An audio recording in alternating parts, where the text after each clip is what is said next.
Walang fortune plant, guys. Oh. Puputulin ko siya kasi ang tangkad niya na. Oh. Ayan. May ugat naman siya hanggang dito ko puputulin. Putulin na natin. Ayan lang.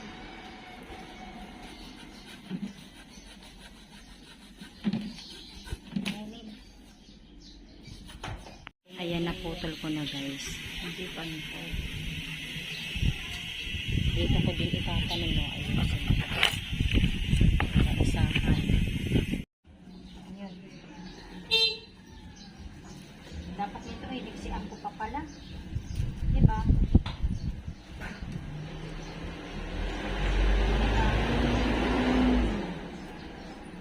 Saan pa kaya? Yun na.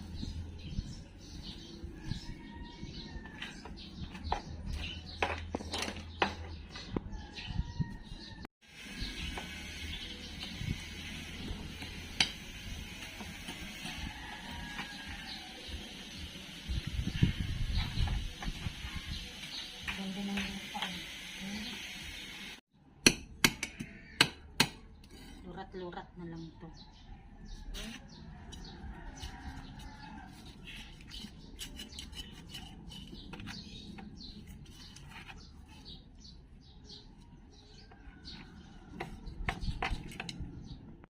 Ayan na, guys, so natapos na ako. Pinapatalian ko kay Ate Linda.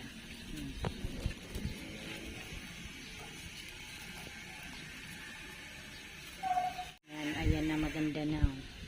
Di katulad nun ang tangkad.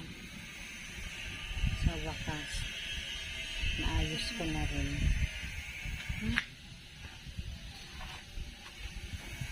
Diligan pala natin.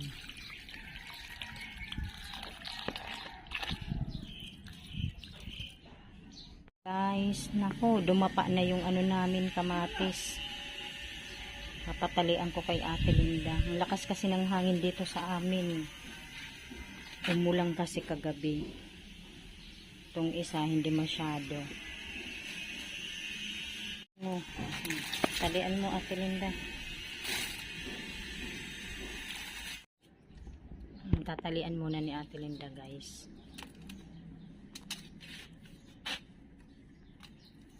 Ang lakas ng ulan kasi kagabi, di ba?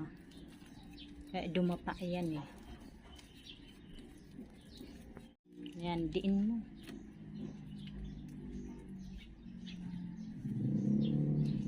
Ba? Parang bubunga na yung okra ko ah. Isa. E ganyan mo.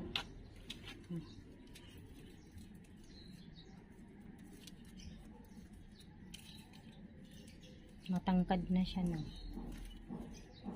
Bunga ka sana ng maraming marami.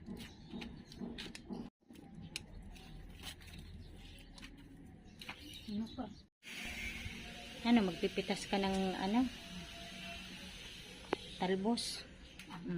Pitas na. Magpipitas si Ate Linda, guys, ng talbos. Pag may tinanim ka talaga, may kukunin. Ano to? Natanggal ba yung pinutol mo? Ay, may bulaklak na pala siya. Bulaklak na yan. Ayan, oh. Oh, may bulaklak na pala siya, guys. Ang haba, no? Madali siyang umano eh. Ito, oh, marami, oh. Ayan, oh.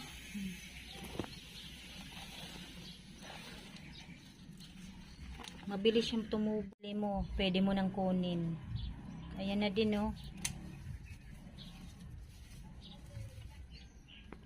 Yung snake plant pala namin, no, guys. Ayan, no. May tumubo na naman, panibagong sibol.